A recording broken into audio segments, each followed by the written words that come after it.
今天来换一把简易款的锁，这个车主把钥匙给丢了，现在我们帮他拆开来换一把。大家看看，拆到像这种大头灶的话，真的很头疼。你不能用力敲，一敲就碎。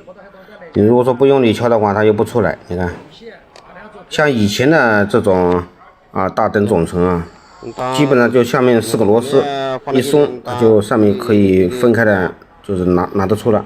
像现在呢，里面有螺丝不算，外面就套一颗壳子上去，但是这个壳子呢，你看都有这种卡进去的，你一个不小心，这个外面这层壳子就坏了，坏了呢你就得跟客户又要吵了。